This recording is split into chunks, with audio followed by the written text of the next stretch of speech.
கிறிஸ்துவுக்குள் எனக்கு அன்பானவர்களே, நம்முடைய ஆண்டவரும் இரட்சகருமாகிய இயேசு கிறிஸ்துவின் நாமத்தினாலே உங்களுக்கு என் அன்பின் வாழ்த்துதலை சொல்லிக் கொள்கிறேன்.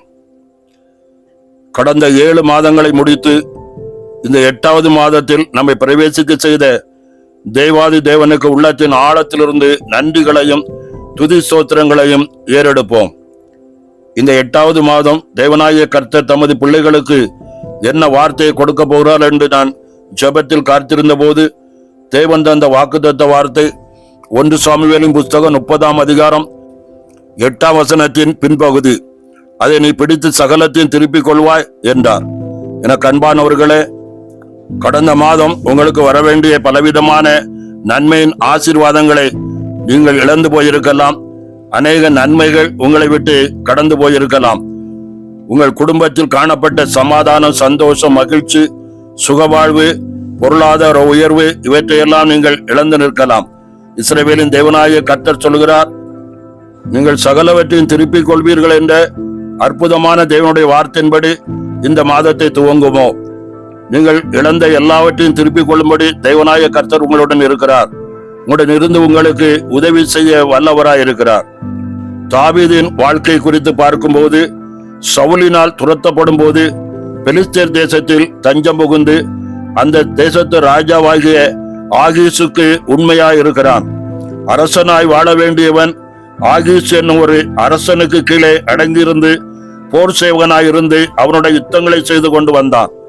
பெலிஸ்தேரின் பிரபுகளுக்கு தாவீது மீது வெறுப்பு ஏற்பட்டதால் அவன் தன்னுடன் யுத்தத்திற்கு வரக்கூடாது, இவனை அனுப்பிவிட வேண்டும் என்று ராஜாவிடம் பேசின போது ராஜாவும் அவனை அனுப்பிவிடுகிறான். அவமானப்பட்ட சூழ்நிலை, சொந்த தேசத்திலும் தேவனுடைய வாக்குத்தத்தம் நிறைவேறவில்லை. அந்நிய தேசத்தில் சந்தம் புகுந்த இடத்திலும் அவனுக்கு விரோதமான எதிரிகள் எழும்பின சூழ்நிலையில் தாவீது அவனுடைய இருந்த 600 மனுஷரும் சிக்லாவுக்கு திரும்பி வருகிறார்கள். அப்போது அமலேக்கியர்கள் அவனுடைய மனைவி பிள்ளைகள் 600 பேர்களின் மனைவி பிள்ளைகள் அங்கு இல்லை. அவருடைய உடைமைகள் எல்லாம் சுட்டெரிக்கப்பட்டு சூறையாடப்பட்டு கிடந்தது. தாவீதும் தாவீதுடன் இருந்த மனிதர்களும் புலம்பி அழுகின்றனர். வேதம் சொல்கிறது, அவர்களுக்கு பலன் இல்லாமல் போகும் மட்டும் அவர்கள் அழுதார்கள். இப்படி நெருக்கமான சூழ்நிலையில் தாவீது செய்த ஒரு காரியம், தன்னுடைய தேவனாகிய கர்த்தருக்குள் தன்னை திடப்படுத்திக் கொண்டான் என்று 1 சாமுவேல் 30:6 வாசிக்கிறோம். அந்த வார்த்தையின்படி பெலிஸ்தர் செய்த அவமானம், பெலிஸ்தரின் பிரபுக்கள் கூறின தூஷணமான வார்த்தைகள், 3 நாள் பயணம் செய்து திரும்பி வந்து பார்க்கும்போது சுட்டரிக்கப்பட்டு கிடக்கிற தன்னுடைய வாழ்விடம், காணாமல் போன மனைவி பிள்ளைகள், ஆட்சிகளை இழந்து நிற்கிற நிலையில் இவைகளுக்கு மத்தியில் தாவீதை கல்லெறிய வேண்டும் என்று கூட இருந்தவர்கள் சொல்லிக் கொண்டார்கள். இப்படி ஒரு நெருக்கமான சூழ்நிலையில் தாவீது தன்னை கர்த்தருக்குள் திடப்படுத்திக் கொண்டு தேவ மகிமையாகிய ஏபோத்துக்கு முன்பாக போய் நின்று தேவனை தேடுகிறான். நான் அந்த தண்டை பின்தொடர வேண்டுமா, அதை பிடிப்பேனோ என்று கேட்டான். அதற்கு அவர், அதை பின்தொடர், அதை நீ பிடித்து சகலத்தையும் திருப்பிக் கொள்வாய் என்றார். எனக்கு அன்பானவர்களே, எந்த மனிதன் தேவ மகிமையை சுமக்கிறானோ அவனுக்கு முன்பாக இருக்கிற தடைகளை விலகி இழந்ததை திரும்ப பெற்றுக் கொள்கிறவனாய் கர்த்தர் மாற்றுகிறார். யோசுவாவின் புஸ்தகம் 3ஆம் அதிகாரம் 13 பார்க்கும்போமானால், ஆண்டவராகிய கர்த்தரின் பெட்டியை சுமக்கிற ஆசாரியரின் உள்ளங்கால்கள் யோர்தானின் தண்ணீரிலே பட்ட மாத்திரத்தில் மேலிருந்து ஓடி வருகிற யோர்தானின் தண்ணீர் ஓடாமல் ஒரு குவியலாய் நின்றது என்று பார்க்கிறோம்.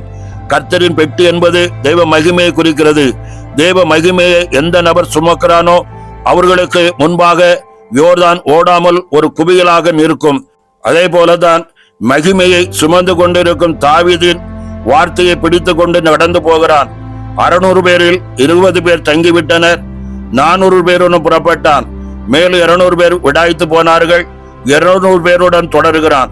விடாய்த்து போய் மனக்கிலேசமுள்ள தாவீது மகிமையை சுமந்து கொண்டிருந்ததால் அமலேக்கியரை முறியடித்து தனக்கு உண்டான யாவற்றையும் திருப்பிக் கொண்டான்.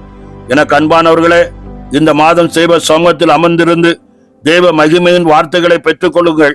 நீங்கள் இழந்ததை திரும்ப நிச்சயமாக பெற்றுக் கொள்வீர்கள். அன்பானவர்களே, 1 சாமுவேல் 30:8 சொல்கிற வண்ணமாய் தாவீது கர்த்தரை நோக்கி, நான் அந்த தண்டை பின்தொடர வேண்டுமா, அதை பிடிப்பேனோ என்று கேட்டான். அதற்கு அவர், அதை பின்தொடர், அதை நீ பிடித்து சகலத்தையும் திருப்பிக் கொள்வாய் என்று சொல்லுகிற வார்த்தைகளை பார்க்கிறோம். எனக்கு அன்பானவர்களே, கடந்த மாதத்திலே எதையெல்லாம் இழந்திருக்கிறீர்களோ, எந்த நன்மைகளை சுதந்திரிக்க முடியாதபடி இருக்கிறதோ, அதையெல்லாம் இந்த மாதத்திலே நீங்கள் திருப்பிக் கொள்வீர்கள் என்று வாக்கு பண்ணி இருக்கிறார். அந்த வார்த்தையின்படியாய் எல்லாவற்றையும் சுதந்திரித்து ஜெயம் எடுக்க கர்த்தர் உங்களுக்கு உதவி செய்வாராக. ஆமேன். ஜெபம் செய்வோம். நேசிக்கிற நல்ல பிதாவே, ஆசீர்வதிக்கப்பட்ட இந்த புதிய மாதத்திற்காக நன்றி செலுத்துகிறோம். கடந்த 7 மாதங்களை முடித்து இந்த 8வது மாதத்தினும் காலை வேளையில உம்மை குறித்த தியானத்தை தியானிக்கும்படி தேவன் பாராட்டின கிருபைகளை குறித்து நன்றி செலுத்துகிறோம். அப்பா, இந்த மாதத்திலும் கடந்த மாதத்தில் இழந்ததையெல்லாம் திருப்பிக் கொள்ளத்தக்கதாய் வாக்குத்தத்தம் தந்திருக்கிறீர். அந்த உம்முடைய வார்த்தையின்படி எதையெல்லாம் இழந்திருக்கிறார்களோ உம்முடைய பிள்ளைகள், அதையெல்லாம் மீட்டுக் கொள்ளத்தக்கதாய், திருப்பிக் கொள்ளத்தக்கதாய், எப்படி தாவீதுக்கு உதவி செய்து அற்புதம் செய்தது போல இந்த நாட்களிலும் இந்த ஜபத்தில் தரித்திருந்து நோக்கி பார்க்கிற உடைய பிள்ளைகளுக்கு அவர்கள் இழந்து போன அத்தனையும் திருப்பி கொடுத்து உடைய மேலான நாமத்தை மகிமைப்படுத்துவீராக. சமாதான பிரபு என்பதை வெளிப்படுத்தும்படி குடும்பங்களுக்குள் சமாதானத்தின் ஆளுகை கடந்து வர கர்த்தர் உதவி செய்வீராக. உடைய மேலான நாமம் மகிமைப்படட்டும். உன்னதரின் ஆசீர்வாதங்களும் நன்மைகளும் தொடரட்டும். யாரெல்லாம் பலவீனமாய் சுகவீனமாய் இருக்கிறார்களோ அவர்களை சுகப்படுத்தி சுகத்தின் வல்லமைக்குள்ளாய் அவர்களை மீட்டெடுக்கும்படியாய் செபிக்கிற இயேசுவின் நாமத்தின் தேவையோடு இருக்கிற மக்களுடைய தேவைகள் அனைத்தையும் இந்த மாதத்தில் சந்தித்து கொடுப்பீராக. நீரப்படி செய்கிற கிருபைக்காய் ஸ்தோத்திரம். எல்லா மகிமைகளை உமக்கு செலுத்துகிறோம். இயேசுவின் நாமத்தில் செபிக்கிறோம். வாக்குத்தத்தமுள்ள ஜெயத்தின் நன்மைகளை உடைய கரத்திலிருந்து எடுத்துக் கொள்ளுகிறோம் நல்ல பிதாவே. ஆமேன், ஆமேன்.